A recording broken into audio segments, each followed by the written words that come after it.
Yo, what's going on today, YouTube? Hope you guys are doing fantastic. Yesterday, SPL's playoffs started, so we got to see a look at some of the builds, and there's a couple things I want to talk about. Two things mostly with builds, and then one thing God-related, and kind of just talk about what we saw, why we saw it, and then kind of point you guys in the right direction with, should you continue building it, or are we going to continue to see it built? Let's start with the first one. First one, Gaia. We saw Gaia in solo lane against these mages.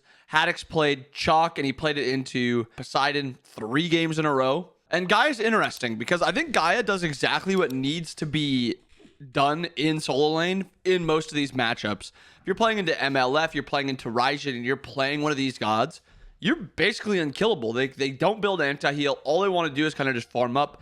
And with this Gaia, you're pretty unkillable. And if you rotate into fights, you're still going to be pretty unkillable because they don't have that early spiked warrior that will be dominating your backline, and yours isn't really dominating. Do I think you'll build it in warrior matchups? No, but I don't think you need to. I think this is just a warrior versus mage item. Both the passive regenerating 0.4% of your max health every second, very valuable, and then the above one where if you're hit by a knockback, you get 7% of your max health. The only one that really doesn't proc that is Raijin. You also can't go this against Opwash because he just anti-heals you, so it's a little iffy, but I still think into the matchups with it, like Morgan, Poseidon, Stone and Gaia is going to feel very, very good. So try that out. Let me know what you guys think about the Gaia also. Did you guys think it was a interesting thing to see? We also have SPL today, so I'm excited to see if any other builds change. But I like seeing what the pros built because they usually build some of the best items, some of the best builds in the game. So next item, Silverbranch. We saw not one Silverbranch in ADC yesterday.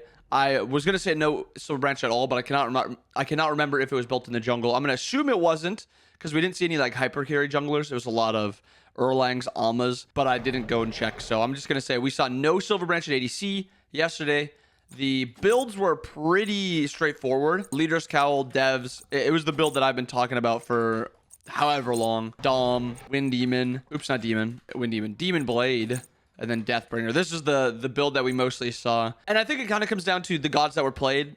A lot of Anhur, a lot of Hachiman, and then some Bluestone gods. Anhur and Hachiman don't get enough attack speed for them to actually make great use out of that Silverbranch. Maybe Hachi's a little bit closer, but it seems like Silverbranch might not even be in play. The gods that really use Silverbranch, Izanami, Rama, we haven't seen them yet. We'll have to wait till we see them to decide if they're actually, worth it. The Silverbranch buff is worth it. We also didn't see any Danzaburo yesterday, just touching on that quickly because the last god has nothing to do with Danzaburo. But Silverbranch seems to be kind of still down the list a little bit. It could come down to the gods that are played don't use it well, but so far no Silverbranch. And then as I said, Danzaburo not played yet either. I was curious to see if he got played with the buff to his 3, but lastly, got to touch on MAMAN. We saw a lot of MAMAN picks and a lot of MAMAN bans. We saw her in mid and we saw her in jungle, and I think she looks good in jungle, and I think she looks meh in mid. I think the the dragons just out macroed in mid, and it led to Dardes just looking really good on the MAMAN.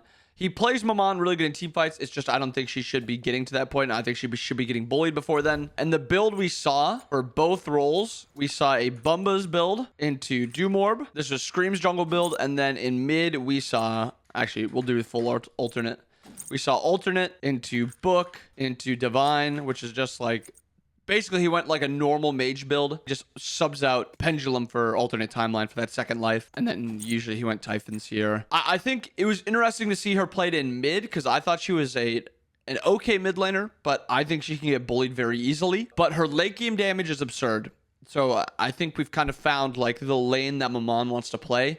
She is dominating late games. She is average at best in mid game, and she is bad early game. But if you can kind of live through that early portion and mid portion and get late, you're one-shotting, you're very, very strong. It probably comes down to a lot of ranked games go late, so it's probably why it feels like she's a very strong character in ranked, because she just dominates late game. It was interesting to see her. Glad we got to.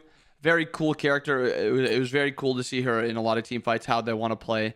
Stuff like that. And also Dardes went Blink. So Blink MAMAN kind of needed. But that's what I saw from Thursday's SPL. Some of the things I want to highlight. I'll probably do one on Monday after this week's entire weekend of SPL about builds and stuff. Maybe today was an anomaly and we see Silverbranch for the rest of the weekend. But either way, I just wanted to talk about some of the builds that we saw. I hope you guys enjoyed the video. I hope you guys have a wonderful rest of your day. I'll see you guys again next time. Peace.